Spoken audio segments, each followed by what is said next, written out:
You are listening to Humanities Engaged, where we take a closer look at the value of a liberal arts education. I'm Steve McFarland, and I teach philosophy in the Division of Humanities at the University of Minnesota Morris. I'm joined by UMM student and brains of the operation, Adam Kretz. Say hi, Adam. Hey there, everybody. Thank you for listening. You'll hear me chime in occasionally during the interview with a couple questions, and I'll join Steve afterwards to discuss what we learned. We are coming to you from the University of Minnesota Morris, made possible with funding from the Mellon Foundation. Please join us as we interview UMM faculty to learn how they teach and why they teach. Today's guest is Dr. Sara Lam. She teaches in the Division of Education. Dr. Lam received her Ph.D. from the University of Wisconsin-Madison. She often teaches courses such as Teaching and Learning Strategies and Critical Issues in K-12 Education. Of special note, she is a Morris alum. We bring you now to our interview. How did you get into knowing that you wanted to do this? Like, what was your moment where you're like, okay, this is what I want to pursue? I don't quite remember because I've always wanted to be a teacher since I was a child. Yeah. And I think part of that was really hating school as a kid and thinking about why and what my teachers were doing that were upsetting to me and thinking that I could do a better job. So I've always wanted to be a teacher. And I guess I wasn't exactly sure what goes into becoming a teacher, but when I was in high school, I was actually introduced to the University of Minnesota Morris by two students who were majoring in education. I should probably back up a little bit and say that I grew up in Hong Kong and went to school there, and the University of Minnesota Morris has a global student teaching program. So there were two students from UMM who were majoring in education and came to my high school in Hong Kong to be a teaching assistant to English teachers at my school. And so they told me about how they were majoring in education and how that was going to, help them prepare to become teachers. So that's kind of how I first started thinking about what sort of preparation is necessary to do that. Yeah, so the UMM programs, you're like a living example of how the outreach matters and how it can change people's direction in life even. Yeah, so it's a pretty amazing, I don't know if it's a coincidence, but I learned about UMM from that global student teaching program. And then that's the reason why I even knew that UMM existed. I came here, and as an elementary education student, I actually participated in the global student teaching program. So I did one fieldwork placement in the Czech Republic, and then I did my student teaching in Chile. And then now that I'm back in UMM, I'm coordinating that program. So everything's kind of come full circle in that way. So then was there any... It wasn't a particular teacher that inspired you per se, or a mentor. It was kind of peers or something close to that, I suppose. I mean, I would say it was my experiences with my teachers that made me first start thinking that I wanted to go into teaching. And then I feel that those students kind of like made it more concrete. Like, what are your next steps for doing that? And where might you go for that kind of preparation? So, You mentioned that like you weren't having good experiences with your teachers initially. Is there anything like that that they were doing that you've kind of made a point to communicate to your own students now that you're in this position? Yeah. So my schooling was very much exam oriented. There's a lot of pressure to do well on tests and exams. The correct answer, what was considered the correct answer, is always very rigidly defined, and there wasn't really much space for us to think for ourselves. There was a lot of homework, hours of homework every day, and then a lot of discipline that was based on shame and humiliation. It was just very stressful, and I knew that's what I didn't want for myself and that I wouldn't want to do as a teacher, but I really didn't know what else was out there, because that's pretty much the mainstream approach in Hong Kong and many other places as well. And when I came to UMM and joined the elementary education program here, then I learned more about student-centered approaches to education, and it really opened my mind in terms of what education could look like. And also one thing that really influenced my direction in terms of research and professional work was being able to have field placements in a lot of different kinds of settings. So during my time in the elementary education program, my practicum placements included a local Catholic school here in small town West Central Minnesota.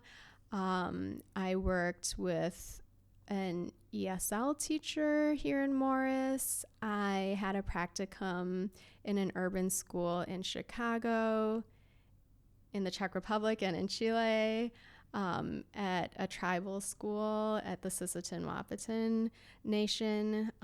So I was able to see all these different kinds of contexts, and it really got me thinking about the structural inequities in education and how students have such vastly different experiences in schools based on what resources are available in their community, how policies about that get made, how their identities are affirmed or not in the school setting. And so that kind of made me thinking in a deeper and more concrete way about educational inequities. And since then, the focus of my research and professional work has been about tackling those kinds of inequities. Yes, so let's talk a little bit about that. Sure. What research have you done in these fields, or what are you working on now? Well, in China, one of the biggest divides in terms of social equity is urban and rural. So I spent about 6 or 7 years working in rural communities, looking at how we can support educational improvement. At the time when I started doing that work, it was around 2004. There were a lot of people who were working on supporting rural education.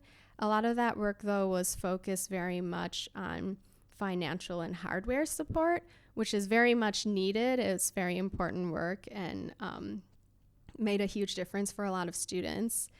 But I also saw that there was a need for more than that, that there also needed to be some qualitative changes in what was happening in schools. So just to give one example of a kind of hardware program that is pretty common in the field of rural education. A lot of organizations and also the government provides library books for schools, which is super important because if it weren't for those donations of books, students would often not have any access to extracurricular reading materials. But oftentimes we would go and visit a rural school and see all those library books locked up in cabinets, and students can never touch them or read them. And part of that is fear that students would damage the books. They feel like they need to be accountable to the government or the donors to keep the books in good condition. Part of it is the testing anxiety, worrying that if students spend more time reading extracurricular books, that it's taking time away from preparing for exams. And then also part of it is teachers just not being quite sure what to do with them, like how to incorporate these books that aren't textbooks into their teaching or into the school day. So that's an example of where the hardware support is absolutely necessary, but then beyond that, there could also be kind of some professional development or some programming around how can we make use of these books. And another thing that I've worked a lot on is how to make curriculum more culturally relevant for rural students. So the curriculum in China is very centralized.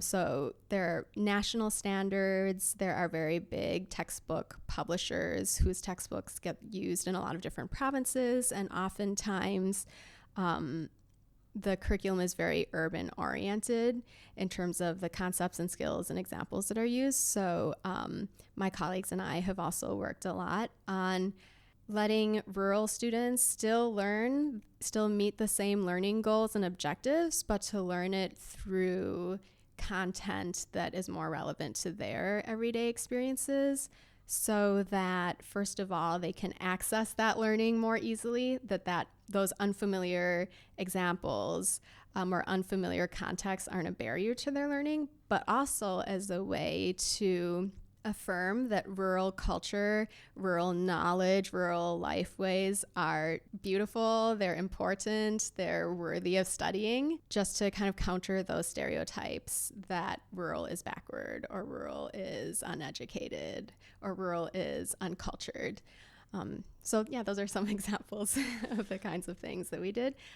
So also I want to make clear that this was done as a collaborative effort with a lot of people. So I worked with the Rural China Education Foundation, and as a nonprofit organization, we partnered very closely with a lot of rural schools, school leaders, and rural educators together to create these educational methods and curriculum and programs.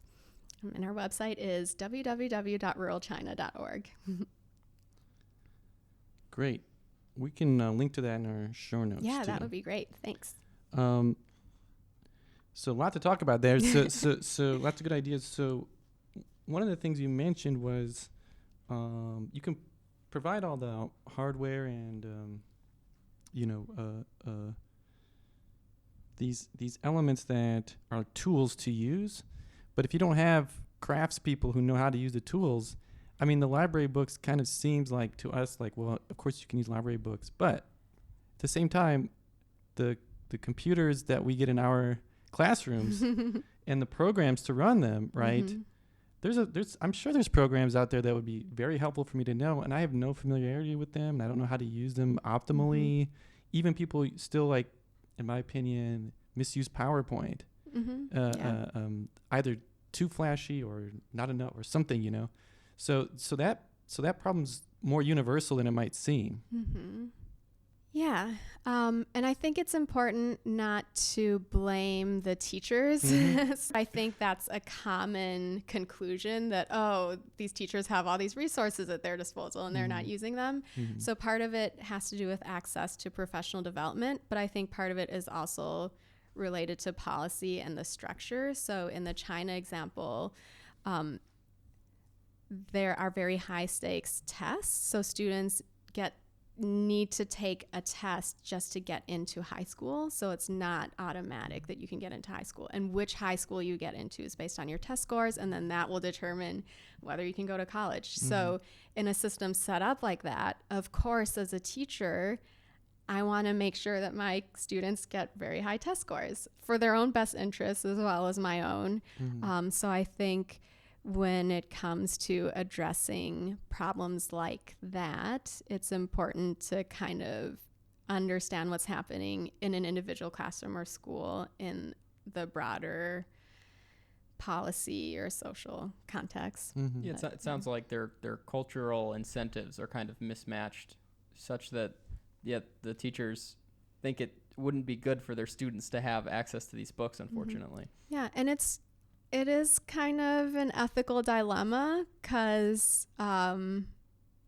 we would think it's good for students to broaden their horizons, to really love reading so that they can be a lifelong learner after they leave school and develop their own interests and passions through reading. But on the other hand, we also know that if they don't get those test scores, they might drop out of middle school. They might not get to go to high school. So I don't think it's an issue of right or wrong, but it's figuring out how to balance those tensions and also looking at ways that doing these more culturally relevant approaches or using extracurricular reading can actually improve students' learning sometimes. So if it makes them more engaged in school, if it makes them more independent learners, if it makes them more proficient readers, that those two approaches don't have to be mutually exclusive, that you can do things in student-centered ways and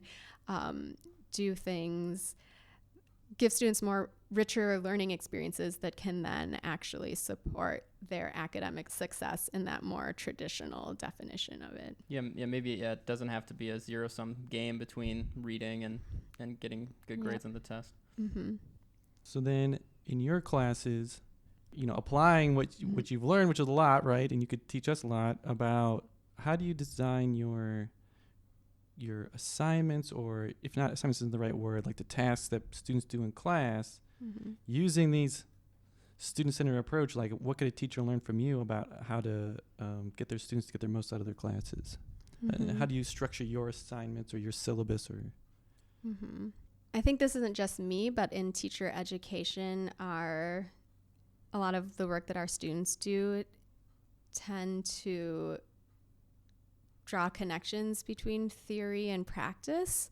So students might learn concepts or approaches in class, and then they need to think about how it can connect to the specific fieldwork placement that they're in, or even to meeting the different needs of different students in their classes. We talk a lot about making learning more culturally relevant for students. So right now, my students are working on a service learning project where they're creating multicultural education kits. So they've gone through in my course a unit about teaching for inclusion and equity and justice. And we've talked about how there are a lot of biases in the curriculum, that the curriculum isn't culturally relevant for all students.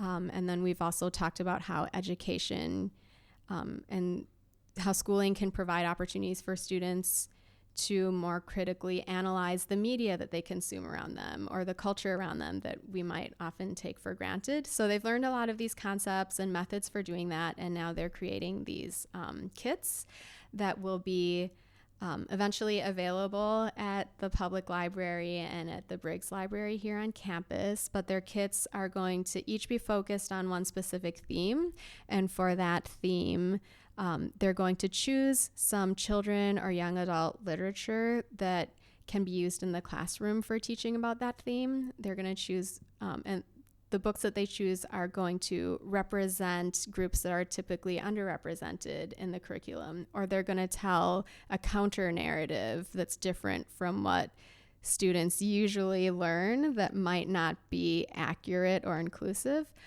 So we're going to make those books available. The students are going to create or find lesson plans on the theme that teachers can use and that incorporate those books, and then also provide a list of resources for teachers if they want to just get more information about the theme that might not be the kind of information that's included in the mainstream K-12 curriculum. So hopefully by doing this, it'll make it easier for teachers in the area to have more diverse representation in the curriculum and to have more diverse narratives shared with students. We're excited about Very that. cool. what lessons are you hoping that your students take away from that? I mean, so that helps teachers in the area and it helps their students. What's your ideal takeaway from your students about after completing these assignments? Yeah. So it's first and foremost actually an assessment of their learning of this particular unit in my course. Right. So I, in this unit, have taught them how to analyze the mainstream curriculum and find biases or find gaps in what is there. And then I've also taught them some strategies or methods for addressing that. And creating these kits is a chance for them to practice doing that in a more concrete way. So they're kind of doing the work that I hope they will do when they become teachers, which is, you know, when a certain topic comes up in their curriculum, to think about what are some books I can have my students read that will give them more narratives about this topic, or that will give them more perspectives that they might not have heard of before. And then how do I incorporate those books or incorporate those different narratives and perspectives and ideas into my teaching? What are some resources that I can use to educate myself? Because we ourselves went through this, K-12 curriculum. So those gaps in the curriculum are also gaps in our knowledge. So I'm hoping that students through this project will practice that whole process with a theme or a topic that they may actually teach in the future, and then also be able to share the product of that practice with other teachers in the area. Yeah, that's cool. So when they go off to be a teacher, they've already had experience doing this kind of thing in your class. Yeah, and they have access to all of their peers' work as well, which, when they're student teaching or when they're actually teaching, I'm hoping that they can also look back on that and have something really practical that they can use in their classrooms. I have a kind of a theoretical question here, more theoretical maybe than usually on this podcast.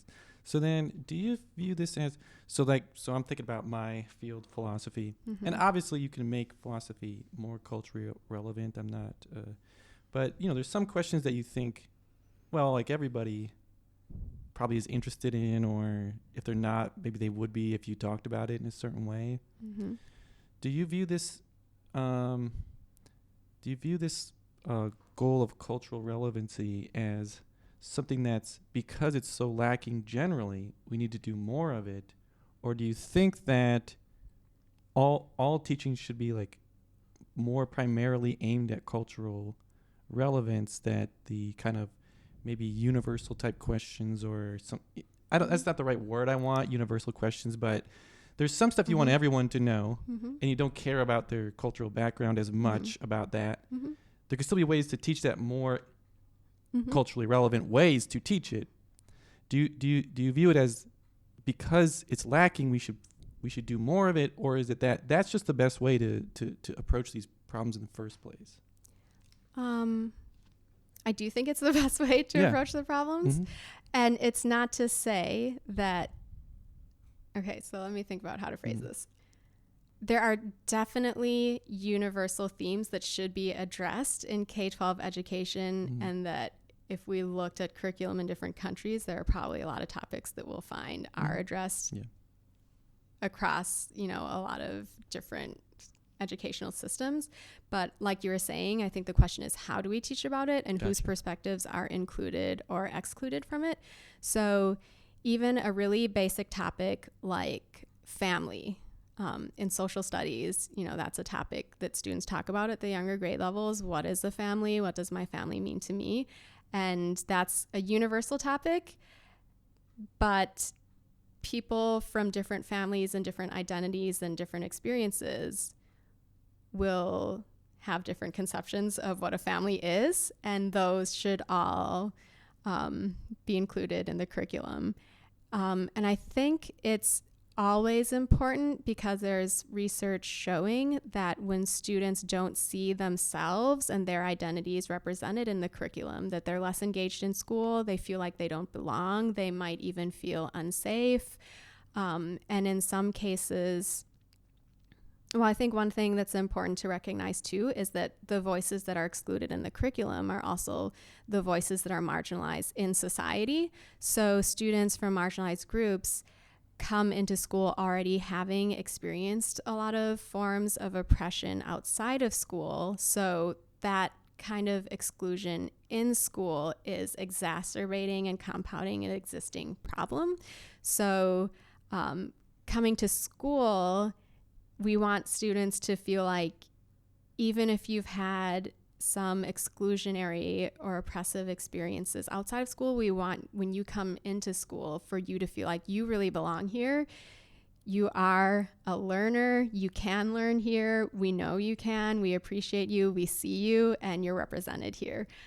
So when students come to school and they not only don't get that, but they actually just get a reinforcement of all those experiences of marginalization from outside of school, it can really lead to some severe outcomes, like students dropping out.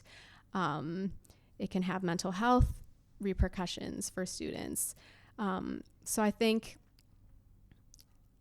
no matter what a teacher's political ideology is, the very basic professional obligation of teachers is to just meet the needs and support the well-being of all the kids who are in our class. And in order to do that, you have to make sure that all of your students see themselves represented in the curriculum and that they feel like they're included and are a member of the class. And you can't really do that without thinking about how to make your curriculum more relevant. But it's not just curriculum, it's also the interactions in the classroom community whose cultural norms are being considered the right way of interacting with each other or the right way of behaving in school. So it kind of gets at all aspects of school, but I do think that it is important all the time just for the fact that we have a responsibility to meet the needs of all of our students. And in addition, I would say that it does require more attention because it is going against the grain. It's always harder and takes more effort to do that. Our textbooks that are given to us are already the way they are. It takes very little effort to teach the mainstream narrative. It takes a lot more purposeful effort to add the counter narratives and the perspectives that have typically been marginalized. So it does take a little bit more time and effort to achieve that. Wow. Yeah, I really appreciate all the attention to detail and conscious thought that you're putting into ensuring that students are in an environment where they can really get the most out of their learning experience.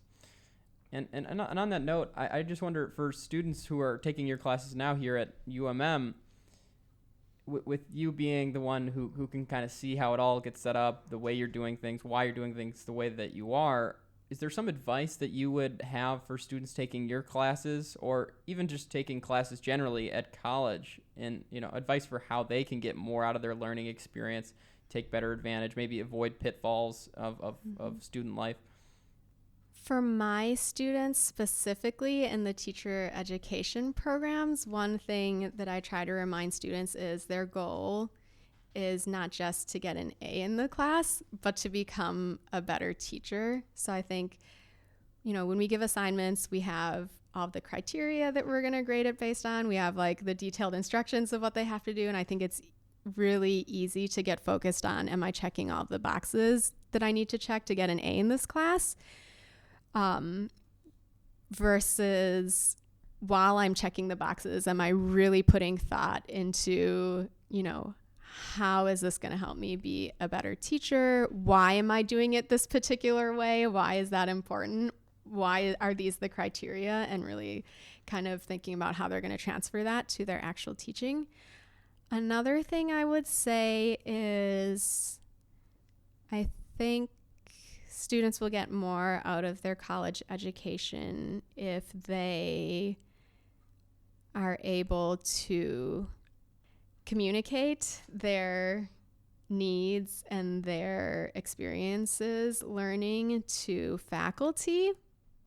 And in some ways, I'm a little hesitant to say this because I'm not sure if this is advice to students or advice to me and other faculty, because it's hard to tell students, well, you should speak up when there's a lot of risk to doing that. So maybe it's more so advice to myself to be sure that I have avenues for students to get to have a say in their education and making sure that what and how they learn is those decisions are made in a way that really meets their needs and speaks to where they're at. Well, so it sounds like that could apply to some of the students. Like if they heard you say that, they might feel empowered to maybe talk to you about the experiences that they're having in their class and how it might be hanging them up in class and things like that. Yeah, and I do make an effort to encourage students to do that, and sometimes I even structure it into some of my courses. So with my IC course, one of the learning goals for that class is for students to learn how to engage in democratic deliberation around issues that people might disagree about. And we talk about a lot of controversial education policy issues, but another thing we deliberate about is what and how to learn in the class.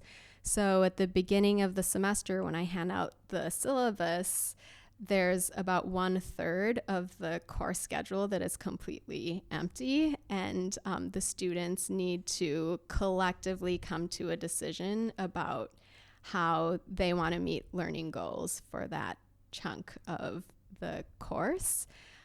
And it has been a really fascinating learning experience for me in terms of the kinds of things that could happen when we give students power to make decisions. But that's an example of one way that I try to build that structure in, because I don't necessarily think it's realistic to put the burden on students to say, if something's not working for you, you have to go and approach a faculty member who you don't know. Like, you don't know whether they will be receptive or not. But Yeah. Hear that. I have so many questions about this stuff I want to follow up on.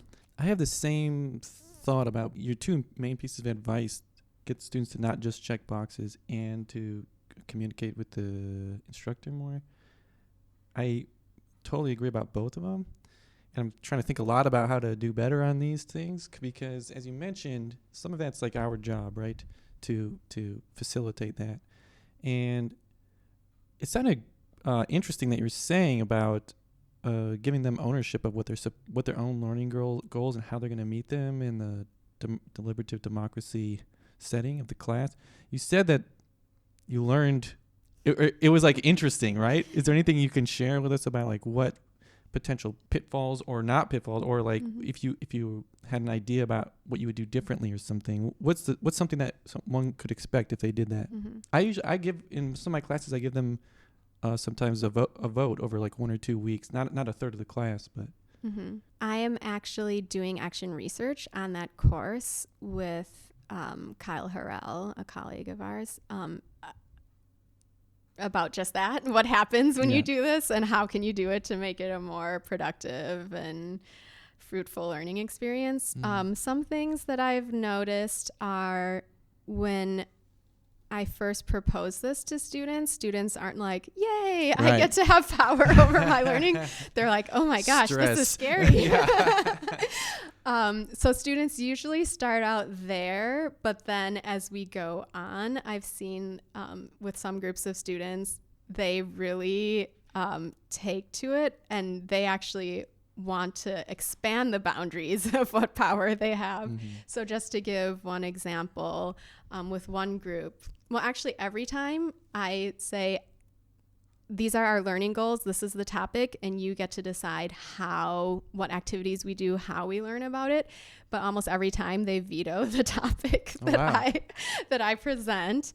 I'm still going to continue to choose a topic every time because I have a reason for doing that. But so far I have allowed them to negotiate that. And then with one group, I had come up with an assessment for the unit. So they got to decide how to learn. And then based on what they developed, I said, well, here's what we're going to do for me to assess whether you actually met the learning goals. And they pushed back on the assessment that I created.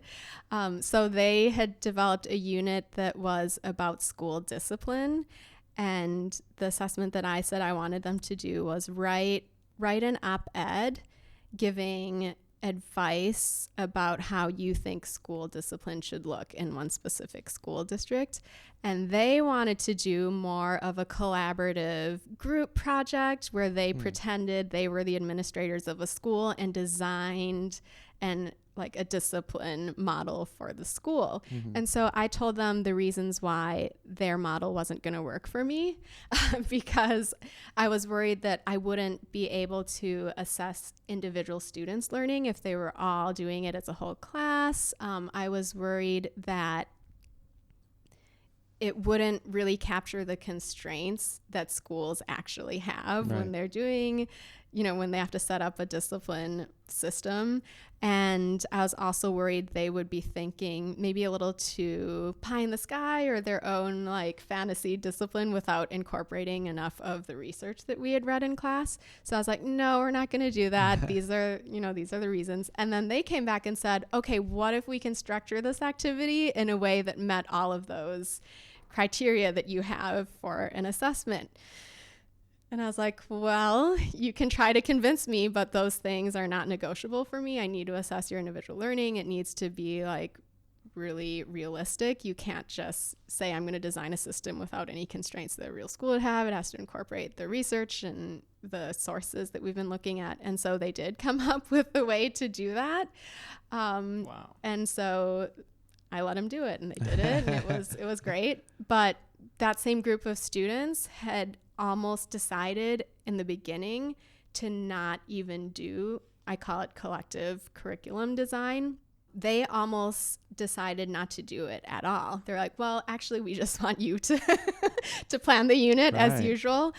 So that group, out of the 3 times I've done it, that was most hesitant to even embark on this endeavor in the beginning, ended up being the group that by the end were trying to like expand the boundaries beyond what I was even planning on giving them. So that was really interesting. Mm-hmm. So that kind of helped me to clarify what are the core most important things about my course design, what things are open to negotiation, why and why not. I hadn't really thought about it that carefully, like why am I designing this assessment this specific way? And when they chose something that I thought wasn't going to completely work, that's when I articulated, well, the assessment has to have these 3 things. Another thing that it's made me think about is in a class setting where students are making decisions together, how to make sure that students from historically marginalized groups in higher education, how their voices can be heard on an equal level as other students, because they're often a numeric minority in the class, but also their perspectives might seem really unfamiliar because they're not represented as much in our public discourse. So both of those factors makes it possibly harder for their ideas to get considered as seriously or taken up as much. So I think there's always the danger when you open up for students to just make decisions as a group that those kinds of broader social inequities can also come into play in the classroom context. So that's one thing that I've been thinking a lot about and trying to work with this semester when I teach the course this time. Yeah, well, it sounds like an interesting project. Keep us updated. Yeah. Is there a big content substance research question that you hope students take away? Like every student you're hoping comes away understanding this about elementary education? There's just so many pieces to teaching. It's hard to narrow it down. Yeah. I think it's easier for my IC course to say. I really want students to think about how schools are embedded in broader contexts. So how the historical context, the political, economic, social context influence what happens in schools. And then I want them to learn how to learn about those things so that we learn about a few issues in class, but I want them to be able to apply. I want them to ask that same question when they look at any education issue, and I want them to have the skills to research those influences in any new issue that they come across in education. Yeah, because it does seem like for a lot of students, or even generally people, as if like this was just there. This is just how it's done. But it's not true. There could be lots of ways it has been done differently, and it could be done differently. And these are decisions that people are making to do it this way.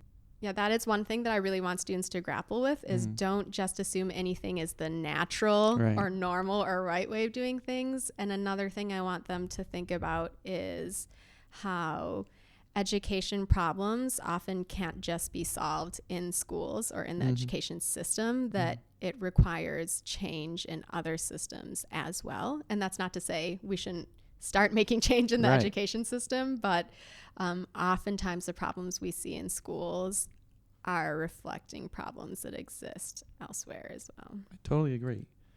Are there sources where we can learn more, hopefully something that's more in-depth for someone who has background, and then something that's more accessible to more people, like maybe a podcast or a TV channel or something, anything like that? TV show. Yeah. I would recommend Rethinking Schools. So Rethinking Schools is an organization that publishes a quarterly magazine as well as a great number of books. As the name of the organization suggests, it's about rethinking a lot of dominant assumptions about what schools are and what they should be. So I think that really speaks to both of those levels you were talking about, because there is clearly a theory and philosophy underlying the whole idea that we should think critically about schools, but also most of the authors are teachers or have taught for a very long time. So the writing is also very accessible and practical for teachers or just anyone who's interested in education. And they have a lot of publications that are focused on specific subject areas or themes, but then they also have ones that are more general. Yeah. So I think that's something really great for resource. everyone. Yep. So their website is www.rethinkingschools.org. I highly recommend both their quarterly magazine and their books. Okay, Sara Lam, thank you very much. Thank We you. learned a lot. Thank you again to Dr. Sara Lam. Adam, what did we learn today? Yeah, I was really struck by what you described in terms of giving the students the power to kind of direct the classwork, because that outcome that she described was something I never would have expected. And so it really makes me think about, what classes would be like if that happened more often. Yeah, I think a lot too about what I can try to do to have the interests of the students be conveyed by the students, right? Not just here's something interesting you should know, but what are you interested in and how can I help you learn more about it? There's a lot of challenges with that, right? So you can't have students dictating the whole syllabus most of the time. I mean, maybe you can. Maybe we'll learn more about better ways to do that. Sarah's ideas were very interesting on that front. But as she mentioned, there's certain constraints that, of course, they have to meet, right? So this kind of democratic approach is interesting. It sounded like a lot of work, but it does seem that students were more involved in bringing out what their interests were. I know for me as a student, and I'm sure this is true for other students, having that kind of responsibility seems like a lot more work for us. Mm-hmm. And a lot of times we're already so busy, Mm-hmm. we might not be interested in that kind of thing. Mm-hmm. But it does seem that it's a great opportunity to be more creative in class. And I think that that's something that a lot of students might appreciate if they had the chance to take part in it. Yeah, if I had a magic wand and I could have every student take ownership of their education, it would be wonderful. I would love it if students had all these ideas that came up to me that they wanted to do. You can't guarantee that they can do all of them or that they can do them the ways that they want to do them, right? There's constraints and expectations and requirements. But it would help with understanding where the students are coming from, where they want to take their education. They would just, I think, in my opinion, Sarah mentioned not wanting students to just go through a checklist, just check boxes of, okay, I did this task, now give me my degree. That's something I think is just so valuable in thinking about as a teacher. But a lot of students now, the way it is now, that's what they want to do is just check boxes. From my perspective, I don't know. Do you think the same way as a student? Do you think, even if you aren't like that, do you think other students are, or do you think that teachers could do more to elicit accountability and ownership for their own education among students? Yeah, well, it's a tough thing because you're given this coursework, and so these are all the boxes that you need to check, and that is the thing that the people behind the doors that you want to go through are going to be looking at. If you want to go to grad school, that is the thing, whether you got an A or not, that those people are going to be looking at. And so as you're going through these classes, yeah, maybe you'd like to explore things in a different kind of way, but you kind of have to be fixated on getting that A, which means you have to be fixated on checking those boxes. Absolutely. I totally agree that the incentive structure is such that students have to care about performing well. But what if you can have performing well mean learning a lot? Because from my perspective, some students care more about performing well without learning a lot. They'll ask, what's the best way for me to improve my grade? And my answer often is, learn the material much better. Don't have another assignment that you can just fill out without caring what the information is. If you had been learning the material and working on it earlier, and I don't mean that every student, it sounds kind of harsh when I'm saying it this way, but if you want a good grade in your classes, a lot of times the classes are designed that you'll get a good grade if you are learning, right? And the teacher has this responsibility to help you learn as best you can. But some students want to just get a good grade without doing the learning. It's a tough dilemma. So I don't know if you had thoughts about, do teachers steer you towards checking boxes, or are they interested in students actually learning from your perspective? Well, I think, for example, I'm in this class right now, and we were just doing like a review of the material for the test, the study guide. And there was this moment in class where the professor was trying to kind of like take us through an understanding of the concept, but people weren't getting it. And then people were just like, just tell us what we need to write in this box. And so I think, to me, that highlights that for students, the perception might be it will take too long to understand the concept. And what I need to do is fill in all the right answers. So if I can just memorize the right answer, as opposed to take all this time to understand each concept, then I'm going to be having a more efficient process. So I think it is tricky. I experienced that myself, where if I want to read like a philosophy text or something like that, maybe that's 15, 20 pages. If I spend time and I pour over that reading and I go slowly, I understand it a lot and I really get a lot out of it. But hey, the reading's due in 2 days. So there is an incentive for me to just skim it or do something close to skim it, just so I can get the gist. And so it's a challenge. There's a tug of war there. Absolutely. And that's why we'll keep exploring how good teachers are thinking about teaching, like Sara Lam. And that concludes this episode. Links to the references our guest mentioned can be found in the show notes.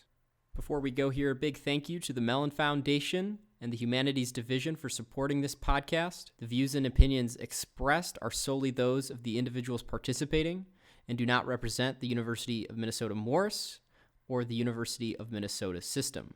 You can find our podcast on iTunes or anywhere you get your podcasts. And if you want to help out the show, please leave us a review on the iTunes store or share the podcast with others. Thanks for listening. This has been Humanities Engaged.